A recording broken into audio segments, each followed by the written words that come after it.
नारायणं नमस्कृत्य नरं चैव नरोत्तमं देवीं सरस्वतीं व्यासं ततो जयमुदीरयेत्। श्रीगणेशाय नमः। श्रीसरस्वत्यै नमः। श्रीवेदव्यासाय नमः। श्री महाभारत आज हम श्रवण कर रहे हैं त्रिंशोध्याय 33वां अध्याय। यहाँ धृतराष्ट्र विदुर संवाद है। वैशंपायन जी कहते हैं, द्वास्थं प्राह महाप्राज्ञो धृतराष्ट्रो महीपति विदुरं द्रष्टुमिच्छामि तमीहानय मां चिरम।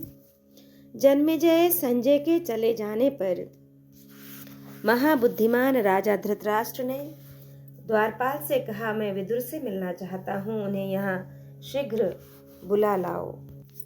धृतराष्ट्र का भेजा हुआ अभयदूत जाकर विदुर से बोला, महामते, हमारे स्वामी महाराज धृतराष्ट्र आपसे मिलना चाहते हैं। उसके ऐसा कहने पर विदुर जी राजमहल के पास जाकर बोले, द्वारपाल, धृतराष्ट्र को मेरे आने की सूचना दे दो। द्वारपाल में जाकर कहा, महाराज, आपकी आज्ञा से विदुर जी यहाँ आ पहुँचे हैं। वे आपके चरणों का दर्शन करना चाहते हैं। मुझे आज्ञा दीजिए, उन्हें क्या कार्य बताया जाए। धृतराष्ट्र ने कहा, महाबुद्धिमान दूरदर्शी विदुर को भीतर ले आओ। मुझे इस विदुर से मिलने में कभी भी अड़चन नहीं है। द्वारपाल विदुर के पास आकर बोला, विदुर जी, आप बुद्धिमान महाराज धृतराष्ट्र के अंतःपुर में प्रवेश कीजिए। महाराज ने मुझसे कहा है कि मुझे विदुर से मिलने में कभी अड़चन नहीं है। वैशंपायन जी कहते हैं, राजन, तदंतर विदुर धृतराष्ट्र के महल में भीतर जाकर चिंता में पड़े हुए राजा से हाथ जोड़कर बोले, महाप्राज्ञ, मैं विदुर हूँ, आपकी आज्ञा से यहाँ आया हूँ। यदि मेरे करने योग्य कुछ काम हो तो मैं उपस्थित हूँ, मुझे आज्ञा दीजिए। धृतराष्ट्र ने कहा कि विदुर बुद्धिमान संजय आया था।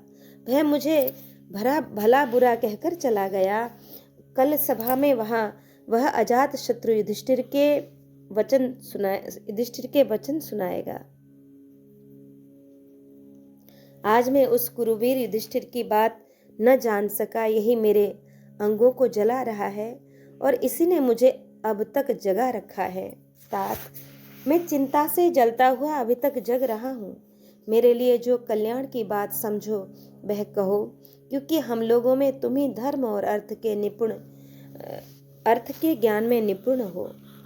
संजय जब से पांडवों के यहाँ से लौट कर आया है, तब से मेरे मन को पूर्ण शांति नहीं मिलती। सभी इंद्रियां विकल हो रही हैं। कल वह क्या कहेगा, इस बात की मुझे इस समय बड़ी भारी चिंता हो रही है। विदुर जी बोले, राजन, जिसका बलवान के साथ विरोध हो गया है, उस साधनहीन दुर्बल मनुष्य को, जिसका सब कुछ हर लिया गया है, उसको, कामी को तथा चोर को रात में नींद नहीं आती। नरेंद्र, कहीं आप भी इन महान दोषों से संपर्क तो नहीं कर रहे हैं? आपका भी संपर्क तो नहीं हो गया है? कहीं पराये धन के लोभ से तो आप कष्ट नहीं पा रहे हैं? धृतराष्ट्र ने कहा, विदुर, मैं तुम्हारे धर्मयुक्त तथा कल्याण करने वाले सुंदर वचन सुनना चाहता हूँ, क्योंकि इस राजर्षि वंश में केवल तुम ही विद्वानों के भी माननीय हो। विदुर जी बोले, महाराज, धृतराष्ट्र श्रेष्ठ लक्षणों से संपन्न राजा युधिष्ठिर तीनों लोकों के स्वामी हो सकते हैं। वे आपके आज्ञाकारी थे, पर आपने उन्हें वन में भेज दिया। आप धर्मात्मा और धर्म के जानकार होते हुए भी आंखों की ज्योति से हीन होने के कारण उन्हें पहचान न सके।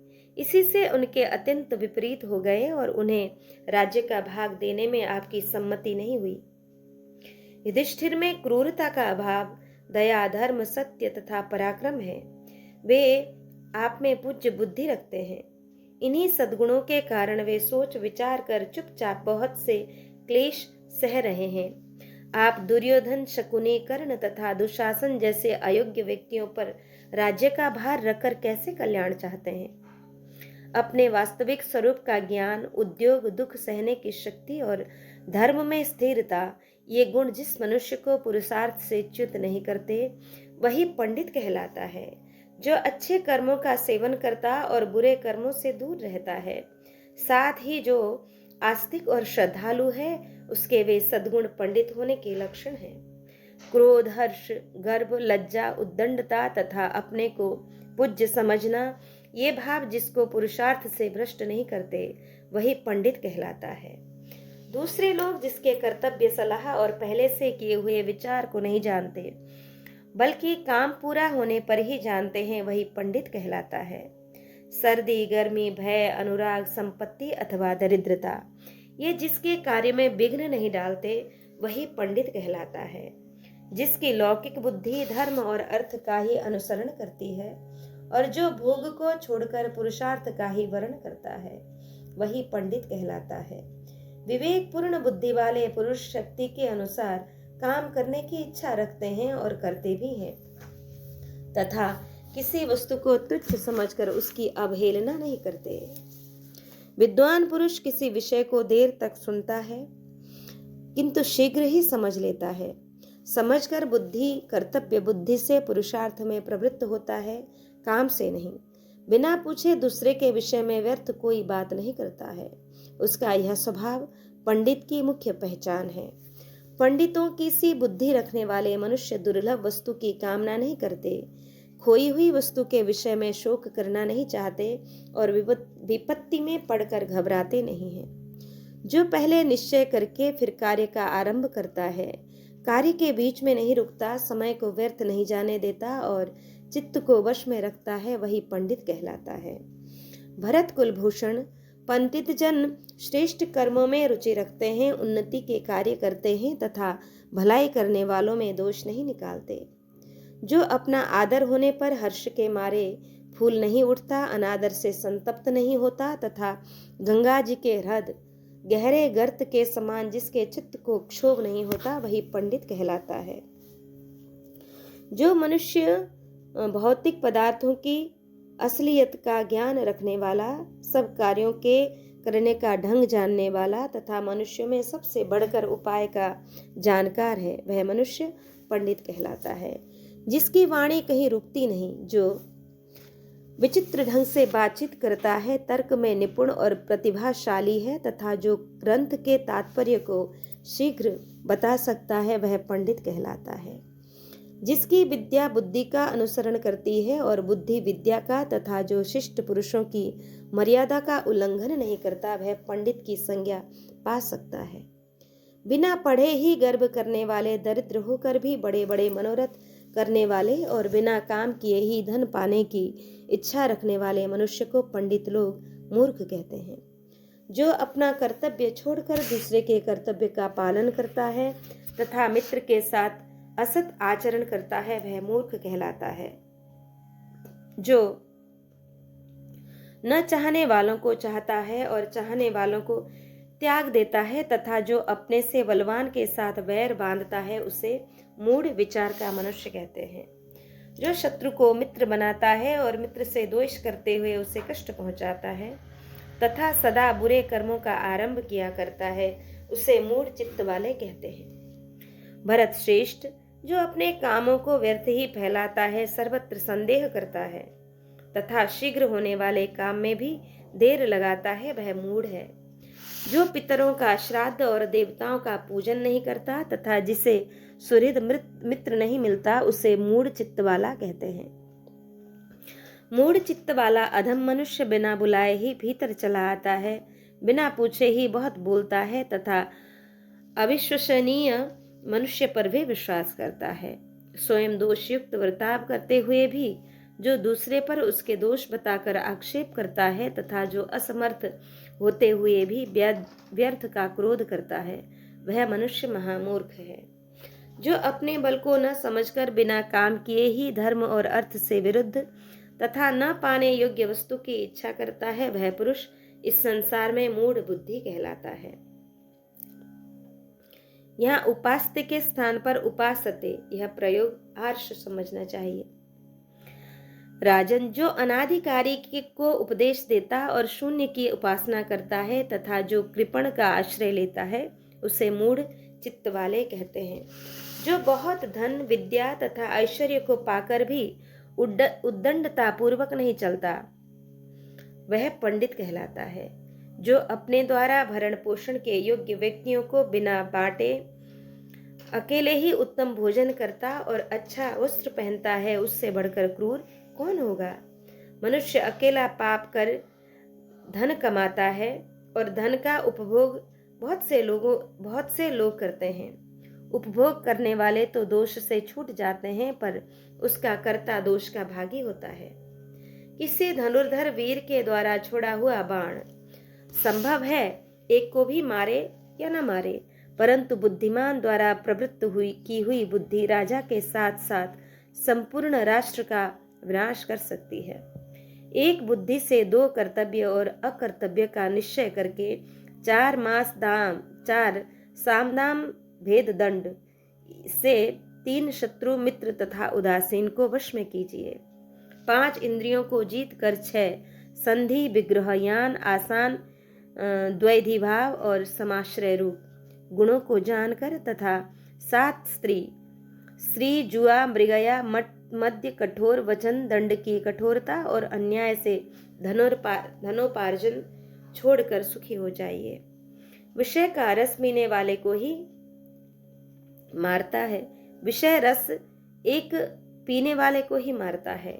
शस्त्र से एक का ही वध होता है, किंतु गुप्त मंत्रणा का प्रकाशित होना राष्ट्र और प्रजा के साथ ही राजा का भी विनाश कर डालता है। अकेले स्वादिष्ट भोजन न करे, अकेला किसी विषय का निश्चय न करे, अकेला रास्ता न चले और बहुत से लोग सोए हों तो उनमें अकेला न जागता रहे। राजन, जैसे समुद्र के पार जाने के लिए नाव ही एकमात्र साधन है, उसी प्रकार स्वर्ग के लिए सत्य ही एकमात्र सोमपान है, दूसरा नहीं। किंतु आप इसे समझ रहे हैं, आप इसे नहीं समझ पा रहे हैं। क्षमाशील पुरुषों में एक ही दोष का आरोप होता है, दूसरे की तो संभावना ही नहीं है। वह दोष यह है कि क्षमाशील मनुष्य को असमर्थ समझ लेते हैं। क्षमाशील पुरुषों में एक ही दोष आरोप होता है, दूसरे की तो संभावना नहीं है। वह दोष यह है कि क्षमाशील मनुष्य को लोग असमर्थ समझते हैं, किंतु क्षमाशील पुरुष का वह दोष नहीं मानना चाहिए, क्योंकि क्षमा बहुत बड़ा बल है। क्षमा असमर्थ मनुष्यों का गुण तथा समर्थों का भूषण है। इस जगत में क्षमा वशीकरण रूप है। भला क्षमा से क्या नहीं सिद्ध होता। जिसके हाथ में शांति रूपी तलवार है, उसका दुष्ट पुरुष क्या कर लेंगे। तृण रहित स्थान में गिरी हुई आग अपने आप बुझ जाती है। क्षमाहीन पुरुष अपने को तथा दूसरे को भी दोषी का भागी बना लेता है। केवल धर्म ही परम कल्याण कारक है। एकमात्र क्षमा ही शांति का सर्वश्रेष्ठ उपाय है। एक विद्या ही परम संतोष देने वाली और एकमात्र अहिंसा ही सुख देने वाली है। समुद्र पर्यंत इस सारी पृथ्वी में ये 2 प्रकार के अधम पुरुष हैं, अकर्मण्य गृहस्थ और कर्मों में लगा हुआ सन्यासी। बिल में रहने वाले जीवों को जैसे सांप खा जाता है, उसी प्रकार यह पृथ्वी शत्रु से विरोध न करने वाले राजा और परदेश सेवन न करने वाले ब्राह्मण, इन दोनों को खा जाती है। जरा भी कठोर न बोलना और दुष्ट पुरुषों का आदर न करना, इन 2 कर्मों का करने वाला मनुष्य इस लोक में विशेष शोभा पाता है। दूसरी स्त्री द्वारा चाहे गए पुरुष की कामना करने वाली स्त्रियां तथा दूसरे के द्वारा पूजित मनुष्य आदर करने वाले पुरुष, ये 2 प्रकार के लोग दूसरों पर विश्वास करके चाहने चलने वाले होते हैं। जो निर्धन होकर भी बहुमूल्य वस्तु की इच्छा रखता और असमर्थ होकर भी क्रोध करता है, ये दोनों ही अपने लिए तीक्ष्ण कांटों के समान हैं एवं अपने शरीर को सुखाने वाले हैं। 2 ही अपने विपरीत कर्म के कारण शोभा नहीं पाते हैं, अकर्मण्य गृहस्थ और प्रपंच में लगा हुआ सन्यासी।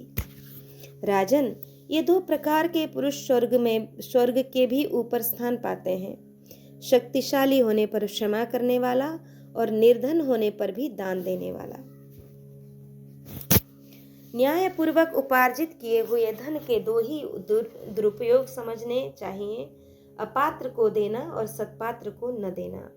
जो धनी होने पर भी दान न दे और दरिद्र होने पर भी कष्ट सहन न कर सके, इन दो प्रकार के मनुष्य को गले में मजबूत पत्थर बांधकर पानी में डुबा देना चाहिए।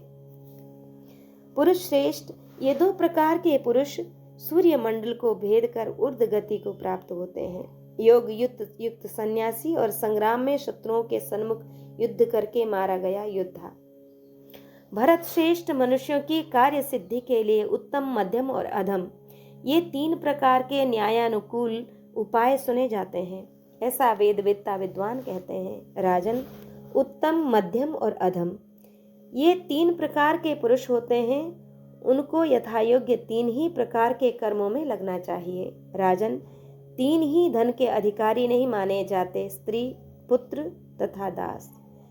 ये जो कुछ कमाते हैं वह धन उसी का होता है जिसके अधीन ये रहते हैं। दूसरे के धन का हरण, दूसरे की स्त्री, संसर्ग तथा सुहृद मित्र का परित्याग, ये तीनों ही दोष मनुष्य के आयु, धर्म तथा कीर्ति का क्षय करने वाले होते हैं। काम, क्रोध और लोभ, ये आत्मा का नाश करने वाले नरक के तीन दरवाजे हैं, अतः इन तीनों को त्याग देना चाहिए।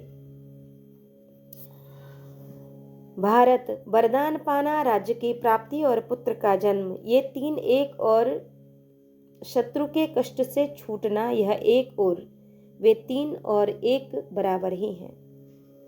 भक्त, सेवक तथा मैं आपका ही हूँ, ऐसा कहने वाले इन तीन प्रकार के शरणागत मनुष्य को संकट पड़ने पर भी नहीं छोड़ना चाहिए। थोड़ी बुद्धि वाले, दीर्घसूत्री, जल्दबाज और स्तुति करने वाले लोगों के साथ गुप्त सलाह नहीं करनी चाहिए। ये चारों महाबली राजा के लिए त्यागने योग्य बताए गए हैं। विद्वान पुरुष ऐसे लोगों को पहचान ले। तात, गृहस्थ धर्म में स्थित आप लक्ष्मीवान के घर में चार प्रकार के मनुष्यों को सदा रहना चाहिए। अपने कुटुंब का बूढ़ा, संकट में पड़ा हुआ, उच्च कुल का मनुष्य, धनहीन मित्र और बिना संतान की बहन। महाराज, इंद्र के पूछने पर उसने बृहस्पति जी ने जिन चारों को तत्काल फल देने वाला बताया था, उन्हें आप मुझसे सुनिए। देवताओं का संकल्प, बुद्धिमानों का प्रभाव, विद्वानों की नम्रता और पापियों का विनाश।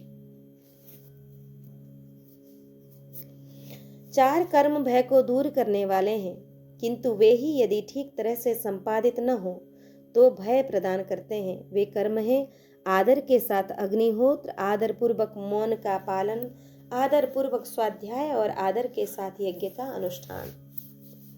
भरत श्रेष्ठ, पिता, माता, अग्नि, आत्मा और गुरु, मनुष्यों को इन पांचों अग्नियों की बड़े यत्न से सेवा करनी चाहिए। देवता, पितर, मनुष्य, सन्यासी और अतिथि, इन पांचों की पूजा करने वाला मनुष्य शुद्ध यश प्राप्त करता है। राजन, जहाँ जहाँ आप जाएंगे वहाँ वहाँ मित्र, शत्रु, उदासीन, आश्रय देने वाले तथा आश्रय पाने वाले, ये पांच आपके पीछे लगे रहेंगे। पांच ज्ञानेंद्रियों वाले पुरुष की यदि एक भी इंद्रिय छिद्र दोष युक्त हो जाए तो उससे उसकी बुद्धि इस प्रकार बाहर निकल जाती है जैसे मशक के छेद से पानी। ऐश्वर्य या उन्नति चाहने वाले पुरुषों को नींद, तंद्रा, ऊँघना, डर, क्रोध, आलस्य तथा दीर्घ सूत्रता, जल्दी हो जाने वाले काम में अधिक देर लगाने की आदत, इन 6 दुर्गुणों को त्याग देना चाहिए। उपदेश न देने वाले आचार्य, मंत्रोच्चारण न करने वाले होता, रक्षा करने में असमर्थ राजा, कटु वचन बोलने वाली स्त्री, ग्राम में रहने की इच्छा वाले ग्वाले तथा वन में रहने की इच्छा वाले नाई, इन 6 को उसी भांति छोड़ दे जैसे समुद्र की सैर करने वाला मनुष्य छिद्रयुक्त नाव का परित्याग कर देता है। मनुष्य को कभी भी सत्य, दान, कर्मण्यता, अनसूया, गुणों में दोष दिखाने की प्रवृत्ति का अभाव, क्षमा तथा धैर्य, इन 6 गुणों का त्याग नहीं करना चाहिए। राजन, धन की प्राप्ति, नित्य निरोग रहना, स्त्री का अनुकूल तथा प्रियवादिनी होना, पुत्र का आज्ञा के अंदर रहना तथा धन पैदा करने वाली विद्या का ज्ञान, ये 6 बातें इन मनुष्य लोक में सुखदायिनी होती हैं। मन में नित्य रहने वाले 6 शत्रु काम, क्रोध, लोभ, मोह, मद तथा मात्सर्य को जो वश में कर लेता है, वह जितेंद्रिय पुरुष पापों से लिप्त नहीं होता। फिर उनसे उत्पन्न होने वाले अनर्थों से युक्त होने की तो बात ही क्या है। निम्नांकित 6 प्रकार के मनुष्य 6 प्रकार के लोगों से अपनी जीविका चलाते हैं। 7वें की उपलब्धि नहीं होती। चोर असावधान पुरुष से, वैद्य रोगी से, कामोन्मत्त स्त्रियां कामियों से, पुरोहित यजमानों से, राजा झगड़ने वालों से तथा विद्वान पुरुष मूर्खों से अपनी जीविका चलाते हैं। मुहूर्त भर की मुहूर्त शब्द का अर्थ 2 घड़ी होता है। 1 घड़ी 24 मिनट की मानी जाती है। के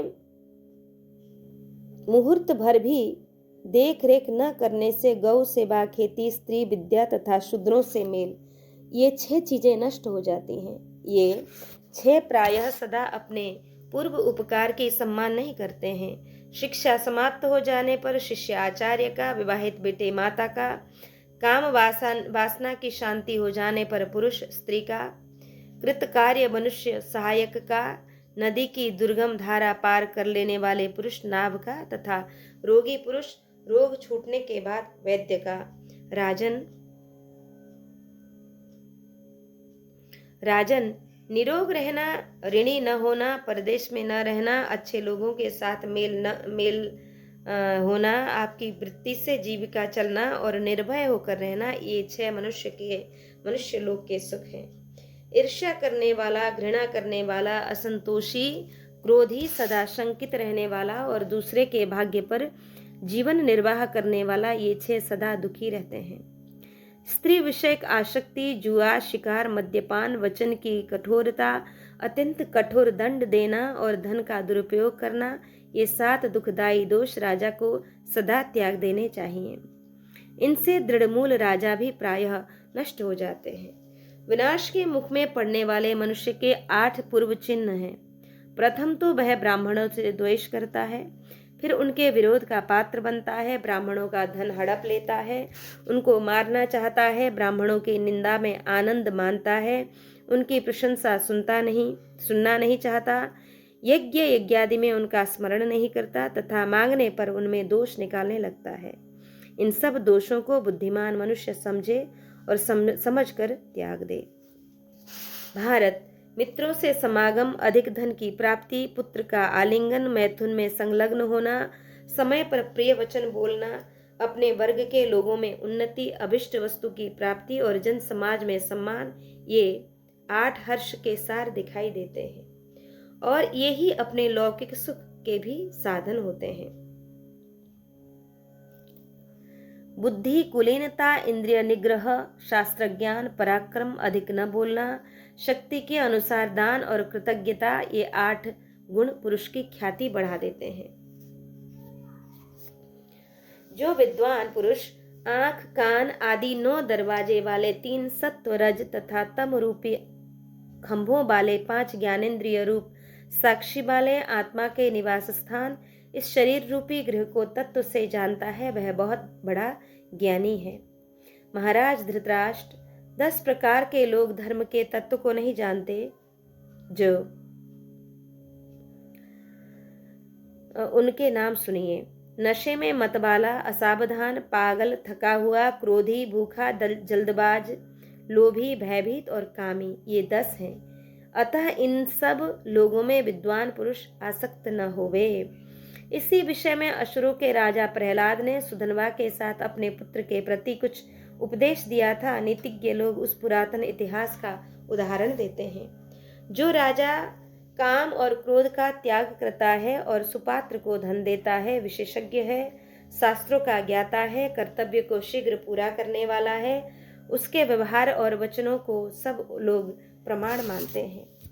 मनुष्य में विश्वास उत्पन्न करना जानता है, जिनका अपराध प्रमाणित हो गया है, उन्हीं को जो दंड देता है। जो दंड देने की न्यूनता मात्रा तथा क्षमा का उपयोग जानता है, उस राजा की सेवा में संपूर्ण संपत्ति चली आती है।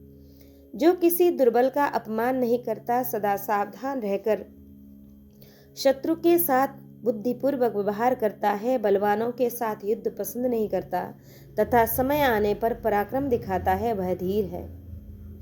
जो धुरंधर महापुरुष आपत्ति पड़ने पर कभी दुखी नहीं होता, बल्कि सावधानी के साथ उद्योग का आश्रय लेता है तथा समय पर दुख सहता है, उसके शत्रु तो पराजित ही हैं।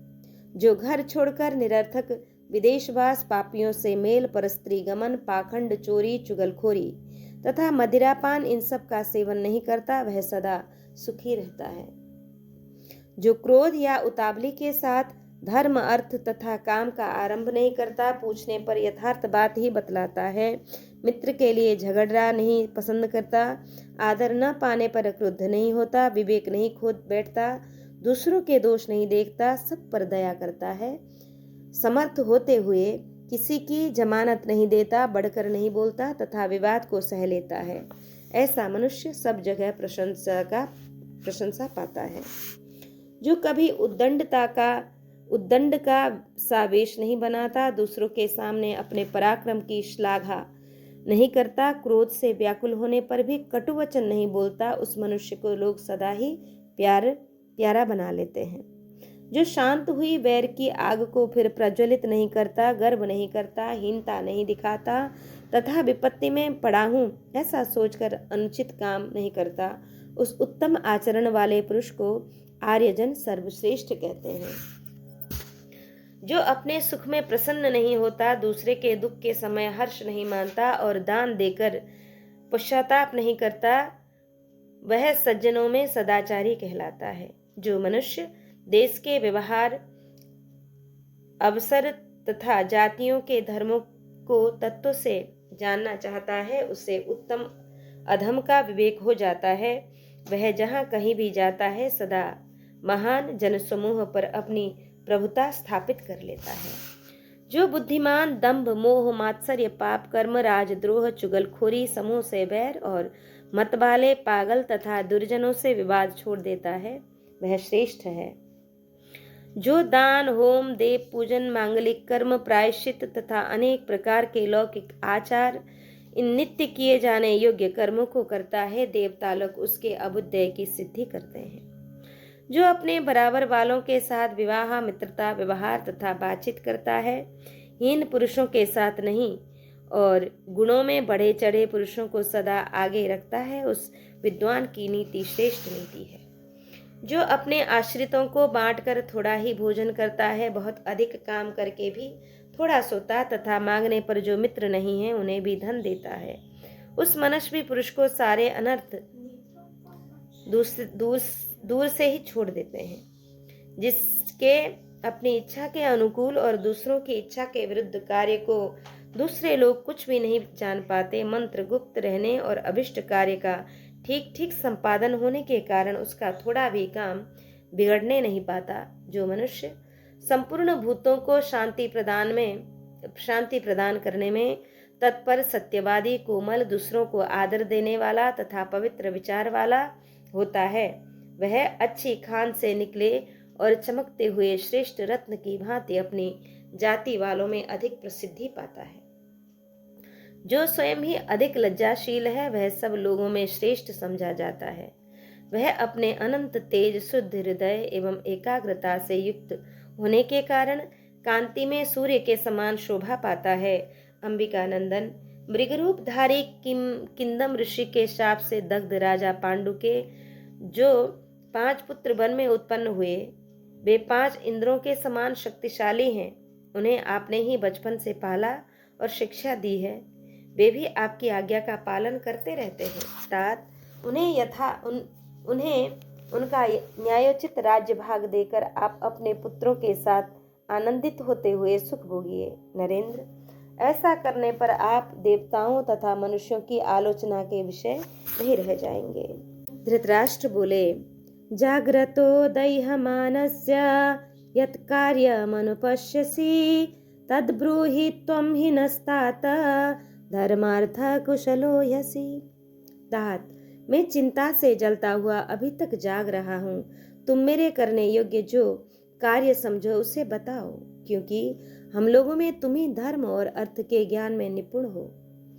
उदार चित्त विदुर, तुम अपनी बुद्धि से विचार कर मुझे ठीक ठीक उपदेश करो। जो बात युधिष्ठिर के लिए हितकर और कौरवों के लिए कल्याणकारी समझो वह सब अवश्य बताओ।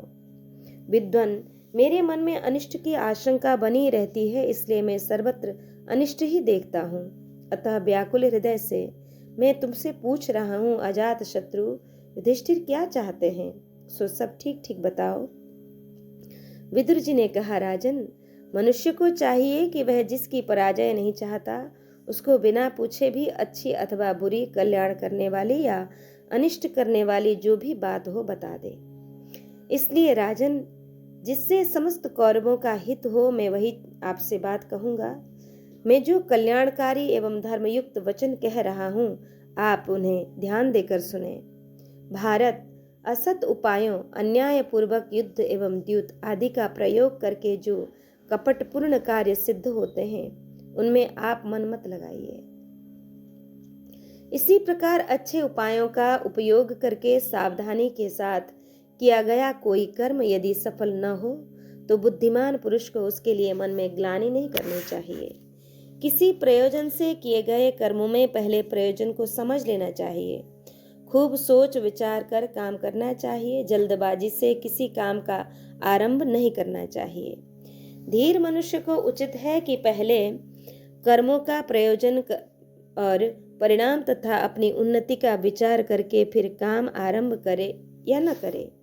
जो राजा स्थित लाभ, हानि, खजाना, देश तथा दंड आदि की मात्रा को नहीं जानता वह राज्य पर स्थित नहीं रह सकता। जो इनके प्रमाणों को उपर्युक्त प्रकार से ठीक ठीक जानता है तथा धर्म और अर्थ के ज्ञान में दत्तचित्त रहता है वह राज्य को प्राप्त करता है। अब तो राज्य प्राप्त ही हो गया ऐसा समझकर अनुचित बर्ताव नहीं करना चाहिए। उद्दंडता संपत्ति को उसी प्रकार नष्ट कर देती है जैसे सुंदर पुरुष को बुढ़ापा। जैसे मछली बढ़िया खाद्य वस्तु से ढकी हुई लोहे की कांटी को लोभ में पकड़कर निगल जाती है, उससे होने वाले परिणाम पर विचार नहीं करती, अतएव वह मर जाती है। अतः अपनी उन्नति चाहने वाले पुरुष को वही वस्तु खानी या ग्रहण करनी चाहिए जो परिणाम में अनिष्टकर न हो, अर्थात जो खाने योग्य तथा खाई जा सके, खाने या ग्रहण करने पर पच सके और पच जाने पर हितकारी भी हो। जो पेड़ से कच्चे फलों को तोड़ता है वह उन फलों से रस तो पाता नहीं, परंतु उस वृक्ष के बीज का नाश हो जाता है। परंतु जो समय पर पके हुए फल को ग्रहण करता है वह फल से रस पाता है और उस बीज से पुनः फल प्राप्त करता है। जैसे भौरा फूलों की रक्षा करता हुआ ही उसके मधु का ग्रहण करता है, उसी प्रकार राजा भी प्रजाजनों को कष्ट दिए बिना ही उनसे धन ले। जैसे माली बगीचे में एक एक फूल तोड़ता है, उसकी जड़ नहीं काटता, उसी प्रकार राजा प्रजा की रक्षा पूर्वक उनसे कर ले, कोयला बनाने वाले की तरह जड़ से नहीं काटे। इसे करने से मेरा क्या लाभ होगा और न करने से क्या हानि होगी, इस प्रकार कर्मों के विषय में भली भांति विचार करके फिर मनुष्य कर्म करे या न करे। कुछ ऐसे व्यर्थ कार्य हैं जो नित्य अप्राप्त होने के कारण आरंभ करने योग्य नहीं होते, क्योंकि उनके लिए किया हुआ पुरुषार्थ भी व्यर्थ हो जाता है, जिसकी प्रसन्नता का कोई फल नहीं और क्रोध भी व्यर्थ है, उसको प्रजा स्वामी बनाना नहीं चाहती। जैसे स्त्री नपुंसक को पति नहीं बनाना चाहती, जिसका मूल साधन छोटा और फल महान हो। बुद्धिमान पुरुष उनको शीघ्र ही आरंभ कर देता है, वैसे कामों में वह विघ्न नहीं आने देता। जो राजा इस प्रकार प्रेम के साथ कोमल दृष्टि से देखता है, मानो आंखों से पीना चाहता है, वह चुपचाप बैठा भी रहे तो भी प्रजा उससे अनुराग रखती है। राजा वृक्ष की भांति अच्छी तरह फूल से प्रसन्न रहने पर भी फल से खाली रहे, अधिक देने वाला न हो। यदि फल से युक्त देने वाला हो तो भी जिस पर चढ़ा न जा सके, ऐसा पहुंच के बाहर होकर रहे। कच्चा कम शक्ति वाला होने पर भी पक्के शक्ति संपन्न की भांति अपने को प्रकट करे, ऐसा करने से वह नष्ट नहीं होता। जो राजा नेत्र, मन, वाणी और कर्म इन चारों से प्रजा को प्रसन्न करता है, उसी से प्रजा प्रसन्न रहती है। जैसे व्याध से हरिण भयभीत होते हैं, उसी प्रकार जिससे समस्त प्राणी डरते हैं, वह समुद्र पर्यंत पृथ्वी का राज्य पाकर भी प्रजाजनों के द्वारा त्याग दिया जाता है। अन्याय में स्थित हुआ राजा बाप दादों का राज्य पाकर भी अपने कर्मों से उसे इसी तरह भ्रष्ट कर देते हैं जैसे हवा बादल को छिन्न भिन्न कर दे। परंपरा से सज्जन पुरुषों द्वारा किए हुए धर्म का आचरण करने वाले राजा के राज्य की पृथ्वी धन धान्य से पूर्ण होकर उन्नति को प्राप्त होती है और उसके ऐश्वर्य को बढ़ाती है। जो राजा धर्म को छोड़ता और अधर्म का अनुष्ठान करता है, उसकी राज्य भूमि आग पर रखे हुए चमड़े की भांति संकुचित हो जाती है। दूसरे राष्ट्रों का नाश करने के लिए जिस प्रकार का प्रयत्न किया जाता है, उसी प्रकार की तत्परता अपने राज्य की रक्षा के लिए करनी चाहिए। धर्म से ही राज्य प्राप्त करे और धर्म से ही उसकी रक्षा करे, क्योंकि धर्म मूलक राज्य लक्ष्मी को पाकर न तो राजा उसे छोड़ता है और न वही राजा को छोड़ती है। निरर्थक बोलने वाले, पागल तथा बकवाद करने वाले बच्चे से भी सब ओर से उसी भांति सार बात ग्रहण करनी चाहिए, जैसे पत्थरों में से सोना लिया जाता है। जैसे शिलोच्छ वृत्ति से जीविका चलाने वाला अनाज का एक एक दाना चुगता रहता है, उसी प्रकार धीर पुरुष को जहां तहां से भावपूर्ण वचनों, सुक्तियों और सत्कर्मों का संग्रह करते रहना चाहिए। गौएं गंध से, ब्राह्मण लोग वेदों से, राजा गुप्तचरों से और अन्य साधारण लोग आंखों से देखा करते हैं। राजन, जो गाय बड़ी कठिनाई से दुहने देती है, वह बहुत क्लेश उठाती है, किंतु जो आसानी से दूध देती है, उससे लोग कष्ट नहीं देते। जो धातु बिना गर्म किए मुड़ जाते हैं, उन्हें आग में नहीं तपाते। जो काट स्वयं झुका होता है, उसे कोई झुकाने का प्रयत्न नहीं करता। इस दृष्टांत के अनुसार बुद्धिमान पुरुष को अधिक बलवान के सामने झुक जाना चाहिए। जो अधिक बलवान के सामने झुकता है, वह मानो इंद्र को प्रणाम करता है। पशुओं के रक्षक या स्वामी हैं बादल, राजाओं के सहायक हैं और मंत्री, स्त्रियों के बंधु रक्षक हैं पति और ब्राह्मणों के बांधव हैं वेद। सत्य से धर्म की रक्षा होती है, योग से विद्या सुरक्षित होती है, सफाई से सुंदर रूप की रक्षा होती है और सदाचार से कुल की रक्षा होती है। भलीभांति संभाल कर रखने से नाज की रक्षा होती है, फेरने से घोड़े सुरक्षित रहते हैं, बारंबार देखभाल करने से गौओं की तथा मैले वस्त्रों से स्त्रियों की रक्षा होती है। ऐसा मेरा विचार है। सदाचार से ही मनुष्य का केवल ऊंचा कुल मान्य नहीं हो सकता, क्योंकि नीच कुल में उत्पन्न मनुष्य का भी सदाचार श्रेष्ठ माना जाता है। जो दूसरों के धन, रूप, पराक्रम, कुलीनता, सुख, सौभाग्य और सम्मान पर डाह करता है, उसका यह रोग असाध्य है। न करने योग्य काम करने से, करने योग्य काम में प्रमाद करने से तथा कार्य सिद्धि होने के पहले ही मंत्र प्रकट हो जाने से डरना चाहिए। जो जिससे नशा चढ़े ऐसी मादक वस्तु नहीं पीनी चाहिए। विद्या का मद, धन का मद और तीसरा ऊंचे कुल का मद है। ये घमंड पुरुषों के लिए तो मद हैं, परंतु ये विद्या, धन और कुलीनता ही सज्जन पुरुषों के लिए दम के साधन हैं। कभी किसी कार्य में सज्जनों द्वारा प्रार्थित होने पर दुष्ट लोग अपने को प्रसिद्ध दुष्ट जानते हुए भी सज्जन मानने लगते हैं। मनुष्य पुरुषों को सहारा देने वाले संत हैं। संतों के भी सहारे संत ही हैं, दुष्टों को भी सहारा देने वाले संत हैं। पर दुष्ट लोग संतों को सहारा नहीं देते। अच्छे वस्त्र वाला सभा को जीतता, अपना प्रभाव जमा लेता है। जिसके पास गौ है, वह दूध, घी, मक्खन, खोआ आदि पदार्थों के आस्वादन से भरत श्रेष्ठ। धनोन्मत्त तामस स्वभाव वाले पुरुषों के भोजन में मांस की, मध्यम श्रेणी वालों के भोजन में गोरस की तथा दरिद्रों के भोजन में तेल की प्रधानता होती है। दरिद्र पुरुष सदा स्वादिष्ट भोजन ही करते हैं, क्योंकि भूख उनके भोजन में विशेष स्वाद उत्पन्न कर देती है और वह भूख धनियों के लिए सर्वथा दुर्लभ है। राजन, संसार में धनियों को प्रायः भोजन को पचाने की शक्ति नहीं होती, किंतु दरिद्रों के पेट में काट भी पच जाता है। अधम पुरुषों को जीविका न होने से भय लगता है, मध्यम श्रेणी के मनुष्य को मृत्यु से भय होता है, परंतु उत्तम पुरुषों को अपमान से ही महान भय होता है। यूं तो मादक वस्तुओं के पीने का नशा आदि भी नशा ही है, किंतु ऐश्वर्य का नशा तो बहुत ही बुरा है, क्योंकि ऐश्वर्य के मत से मतवाला पुरुष भ्रष्ट हुए बिना होश में नहीं आता।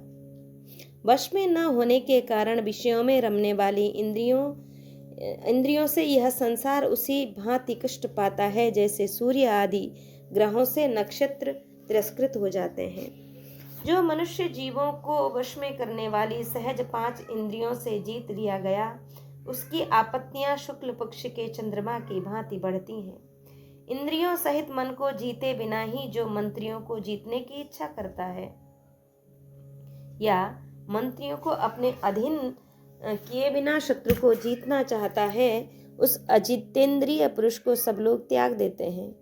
जो पहले इंद्रियों सहित मन को ही शत्रु समझकर जीत लेता है, उसके बाद यदि वह मंत्रियों तथा शत्रुओं को जीतने की इच्छा करे तो उसे सफलता मिलती है।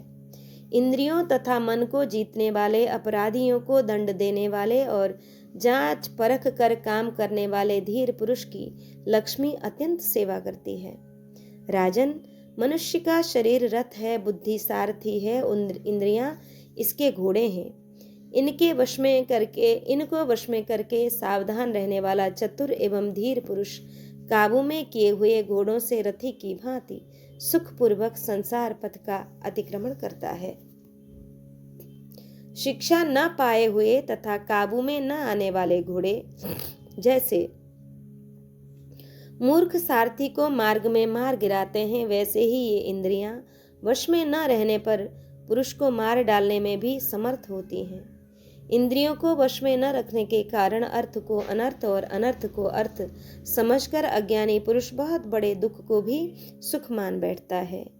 जो धर्म और अर्थ का परित्याग करके इंद्रियों के वश में हो जाता है, वह शीघ्र ही ऐसा प्राण, धन तथा स्त्री से भी हाथ धो ही बैठता है।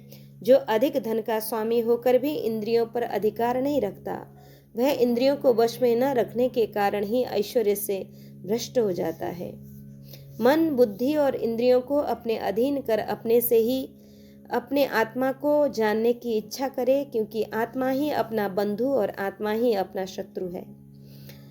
जिसने स्वयं अपने आत्मा को ही जीत लिया है, उसका आत्मा ही उसका बंधु है। वही आत्मा जीता गया होने पर सच्चा बंधु और वही न जीता हुआ होने पर शत्रु है। राजन, जिस प्रकार सूक्ष्म छेद वाले जाल में फंसी हुई 2 बड़ी बड़ी मछलियां मिलकर जाल को काट डालती हैं, उसी प्रकार ये काम और क्रोध भी विवेक को लुप्त कर देते हैं। जो इस जगत में धर्म तथा अर्थ का विचार करके विजय साधन सामग्री का संग्रह करता है, वही उस सामग्री से युक्त होने के कारण सदा सुखपूर्वक समृद्धिशाली होता रहता है। जो चित्त के विकारभूत 5 इंद्रिय रूपी भीतरी शत्रुओं को जीते बिना ही दूसरे शत्रुओं को जीतना चाहता है, उसे शत्रु पराजित कर देते हैं। इंद्रियों पर अधिकार न होने के कारण बड़े बड़े साधु भी अपने कर्मों से तथा राजा लोग राज्य के भोग विलास से बंधे रहते हैं। पापाचारी दुष्टों का त्याग न करके उनके साथ मिले रहने से निरपराध सज्जनों को भी उन पापियों के समान ही दंड प्राप्त होता है, जैसे सूखी लकड़ी में मिल जाने से गीली भी जल जाती है। इसलिए दुष्ट पुरुषों के साथ कभी मेल न रखे। जो 5 विषयों की ओर दौड़ने वाले अपने 5 इंद्रिय रूपी शत्रुओं को मोह के कारण वश में नहीं करता, वह मनुष्य को विपत्ति ग्रस लेती है। गुणों में दोष न देखना, सरलता, पवित्रता, संतोष, प्रिय वचन बोलना, इंद्रिय दमन, सत्य भाषण तथा सरलता, ये गुण दुरात्मा पुरुषों में नहीं होते। भारत, आत्मज्ञान, अक्रोध, सहनशीलता, धर्म परायणता, वचन की रक्षा तथा दान, ये गुण अधम पुरुषों में नहीं होते। मूर्ख मनुष्य विद्वानों को गाली और निंदा से कष्ट पहुंचाते हैं। गाली देने वाला पाप का भागी होता है और क्षमा करने वाला पाप से मुक्त हो जाता है। दुष्ट पुरुषों का बल है हिंसा, राजाओं का बल है दंड देना, स्त्रियों का बल है सेवा और गुणवानों का बल है क्षमा। राजन, वाणी का पूर्ण संयम तो बहुत कठिन माना ही गया है, परंतु विशेष अर्थ युक्त और चमत्कार पूर्ण वाणी भी अधिक नहीं बोली जा सकती। इसलिए अत्यंत दुष्कर होने पर भी वाणी का संयम करना ही उचित है। राजन, मधुर शब्दों में कही हुई बात अनेक प्रकार से कल्याण करती है, किंतु यदि वही कटु शब्दों में कही जाए तो महान अनर्थ का कारण बन जाती है। बाणों से बिंधा हुआ तथा फरसे से काटा हुआ वन भी अंकुरित हो जाता है, किंतु कटु वचन कहकर वाणी से किया हुआ भयानक घाव नहीं भरता। करणी, नालिक और नाराज नामक बाणों को शरीर से निकाल सकते हैं, परंतु कटु वचन रूपी बाण नहीं निकाला जा सकता, क्योंकि वह हृदय के भीतर धंस जाता है। कटु वचन रूपी बाण मुख से निकलकर दूसरे के मर्मस्थान पर ही चोट करता है। उनसे आहत मनुष्य रात दिन घुलता रहता है। अतः विद्वान पुरुष दूसरों पर उनका प्रयोग न करे। देवता लोग जिसे पराजय देते हैं उसकी बुद्धि को पहले ही हर लेते हैं, इससे वह नीच कर्मों पर ही अधिक दृष्टि रखता है। विनाश काल उपस्थित होने पर बुद्धि मलिन हो जाती है, फिर तो न्याय के समान प्रतीत होने वाला अन्याय हृदय से बाहर नहीं निकलता। भरत श्रेष्ठ, आपके पुत्रों की वह बुद्धि पांडवों के प्रति विरोध से व्यक्त हो गई है। आप इन्हें पहचान नहीं रहे हैं। महाराज धृतराष्ट्र, जो राज लक्षणों से संपन्न होने के कारण त्रिभुवन का भी राजा हो सकता है, वह आपका आज्ञाकारी युधिष्ठिर ही इस पृथ्वी का शासक होने योग्य है। वह धर्म तथा अर्थ के तत्व को जानने वाला, तेज और बुद्धि से युक्त, पूर्ण सौभाग्यशाली तथा आपके सभी पुत्रों से बढ़ चढ़कर है। राजेंद्र, धर्मधारियों में श्रेष्ठ युधिष्ठिर दया, सौम्य भाव तथा आपके प्रति गौरव बुद्धि के कारण बहुत कष्ट सह रहा है। धृतराष्ट्र ने कहा, महाबुद्धे, तुम पुनः धर्म और अर्थ से युक्त बातें कहो। इन्हें सुनकर मुझे तृप्ति नहीं होती। इस विषय में तुम विलक्षण बातें कह रहे हो। फिर विदुर जी बोले, सर्व तीर्थेषु वासनानां सर्वभूतेषु चार्जवम् उभे त्वयते समे स्याता मार्जवम वा विशिष्यते। राजन, सब तीर्थों में स्नान और सब प्राणियों के साथ कोमलता का बर्ताव, ये दोनों एक समान हैं, अथवा कोमलता के बर्ताव का विशेष महत्व है। विभो, आप अपने पुत्र कौरव पांडव दोनों के साथ समान रूप से कोमलता का बर्ताव कीजिए। ऐसा करने से इस लोक में महान सुयश प्राप्त करके मरने के पश्चात लोक में आप स्वर्ग लोक में जाएंगे। पुरुष श्रेष्ठ, इस लोक में जब तक मनुष्य की पावन कीर्ति का गान किया जाता है, तब तक वह स्वर्ग लोक में प्रतिष्ठित होता है। इस विषय में उस प्राचीन इतिहास का उदाहरण दिया करते हैं, जिसमें केशिनी के लिए सुधनवा के साथ विरोचन के विवाद का वर्णन है। राजन, एक समय की बात है, केशिनी नाम वाली एक परम सुंदरी कन्या सर्वश्रेष्ठ पति को वरण करने की इच्छा से स्वयंवर सभा में उपस्थित हुई। उसी समय दैत्य कुमार विरोचन उसे प्राप्त करने की इच्छा से वहां आया। तब केशिनी ने वहां दैत्यराज से इस प्रकार बातचीत की। केशिनी बोली, विरोचन ब्राह्मण श्रेष्ठ होते हैं या दैत्य? यदि ब्राह्मण श्रेष्ठ होते हैं तो सुधनवा ब्राह्मण ही मेरी शैया पर क्यों न बैठे, अर्थात मैं सुधनवा से ही विवाह क्यों न करूं? विरोचन ने कहा, केशिनी, हम प्रजापति की श्रेष्ठ संतानें हैं, अतः सबसे उत्तम है यह सारा संसार हम लोगों का ही है। हमारे सामने देवता क्या है और ब्राह्मण कौन चीज है? केशिनी ने कहा कि विरोचन, इस जगह हम दोनों प्रतीक्षा करें। कल प्रातः काल सुधनवा यहाँ आवेगा, फिर मैं तुम दोनों को एकत्र उपस्थित देखूंगी।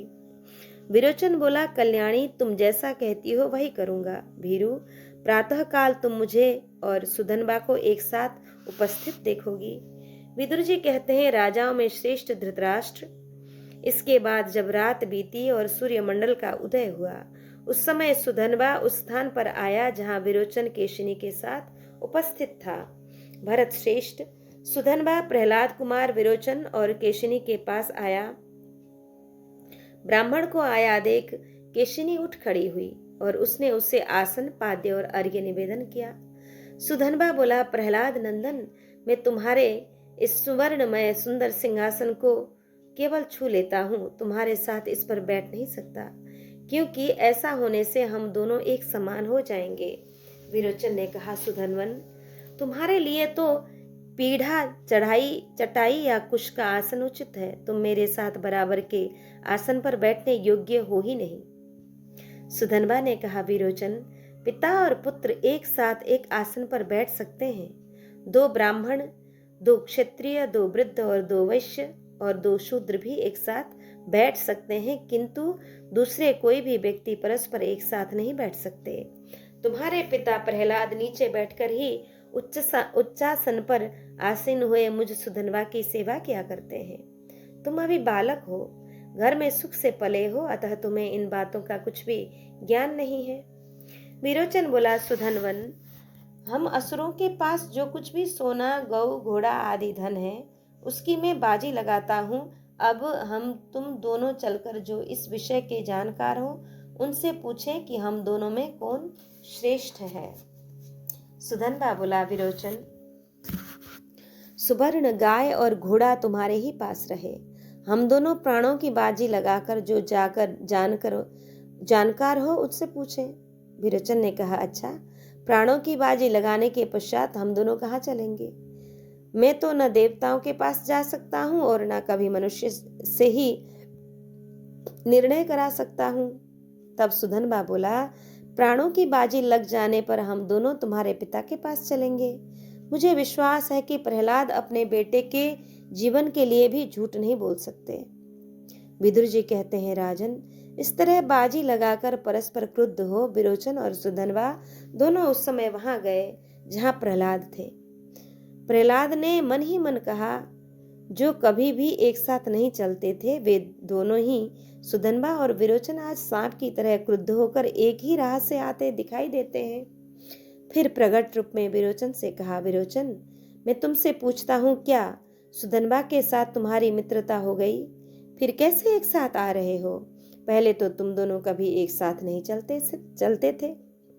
विरोचन ने कहा, न में सुधन्वना सख्यम प्राणयोर्विपणाग्रहे, कि पिताजी, सुधनवा के साथ मेरी मित्रता नहीं हुई है। हम दोनों प्राणों की बाजी लगाए आ रहे हैं।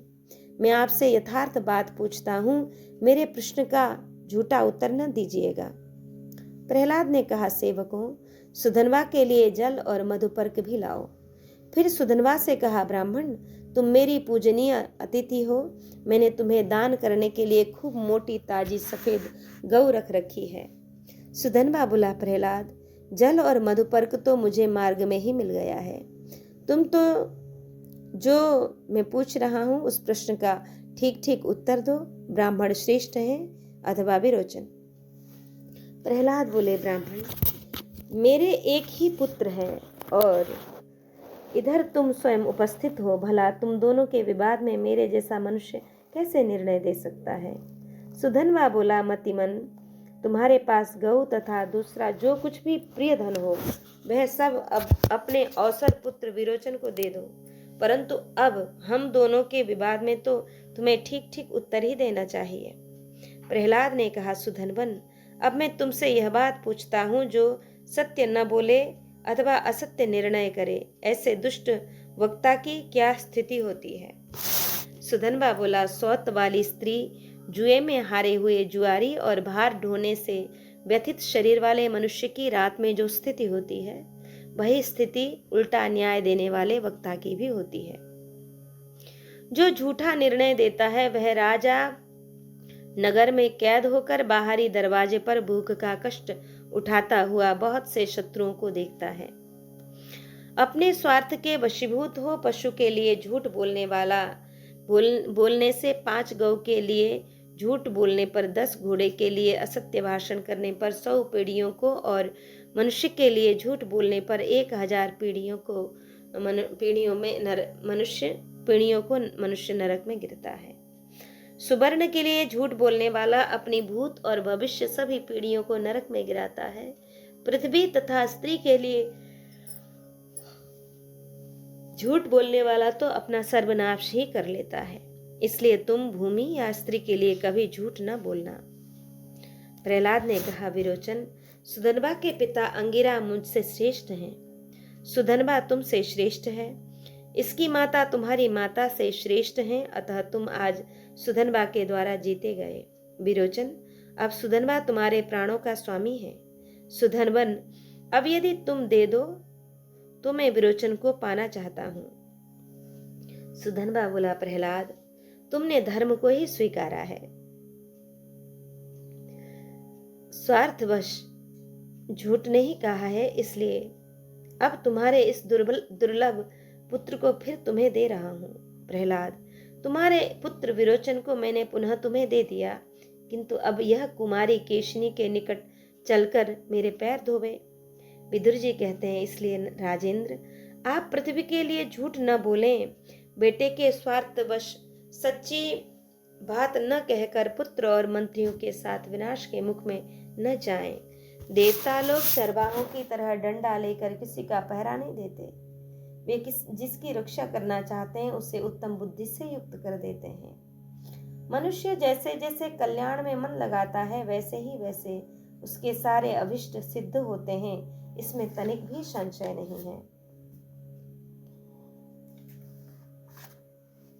कपटपूर्ण व्यवहार करने वाले मायावी को वेद पापों से मुक्त नहीं करते, किंतु जैसे पंख निकल आने पर चिड़ियों के बच्चे घोंसला छोड़ देते हैं, उसी प्रकार वेद भी अंत काल में उस मायावी को त्याग देते हैं। शराब पीना, कलह, समूह के साथ बैर, पति पत्नी में भेद करना, कुटुंब वालों में भेद बुद्धि उत्पन्न करना, राजा के साथ द्वेष, स्त्री और पुरुषों में विवाद और बुरे रास्ते, ये सब त्याग देने योग्य बताए गए हैं। हस्तरेखा देखने वाला, चोरी करके व्यापार करने वाला, जुआरी, वैद्य, शत्रु, मित्र और नर्तक, इन सातों को कभी भी गवाह न बनावे।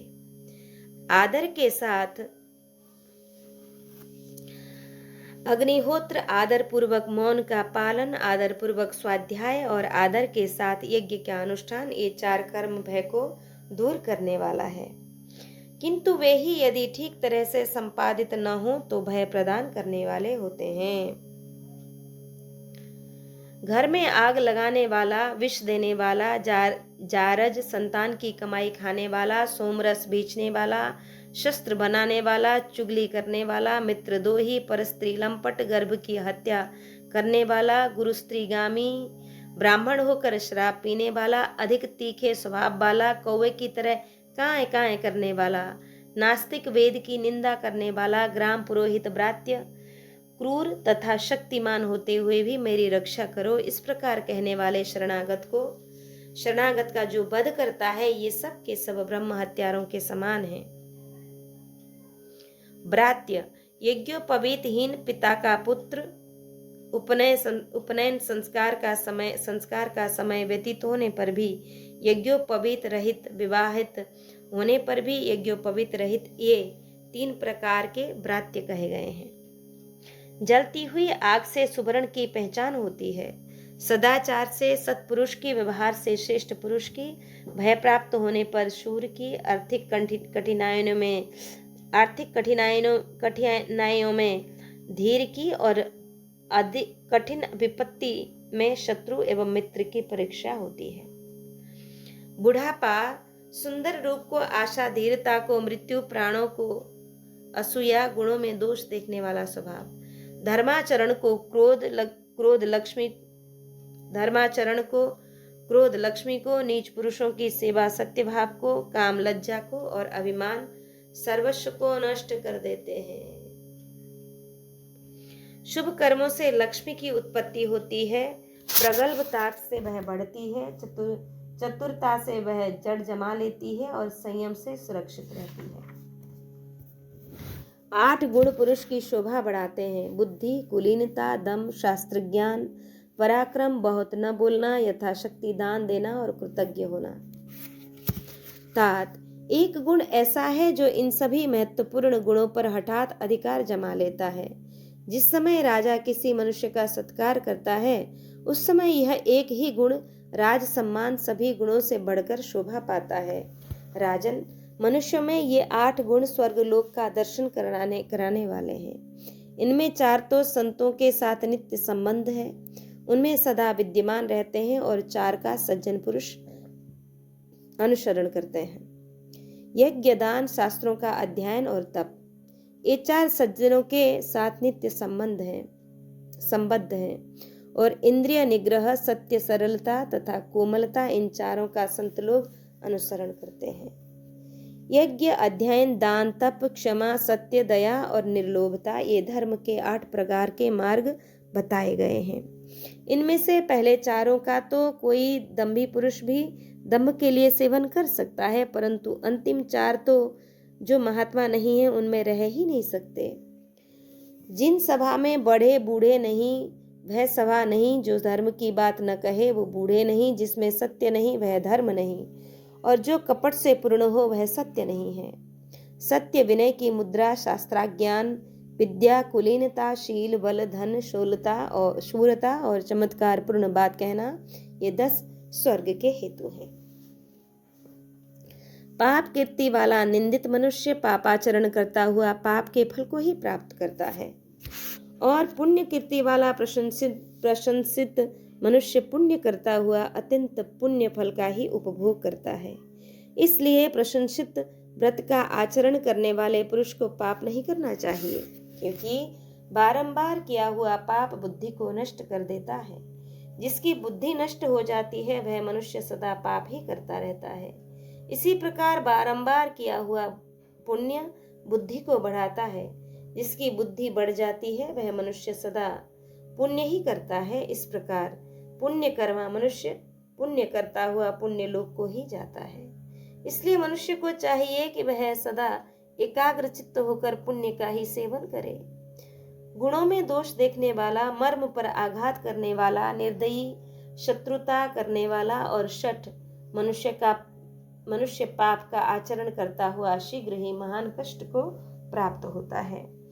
दोष दृष्टि से रहित शुद्ध बुद्धि वाला पुरुष सदा शुभ कर्मों का अनुष्ठान करता हुआ महान सुख को प्राप्त होता है, और सर्वत्र उसका सम्मान होता है।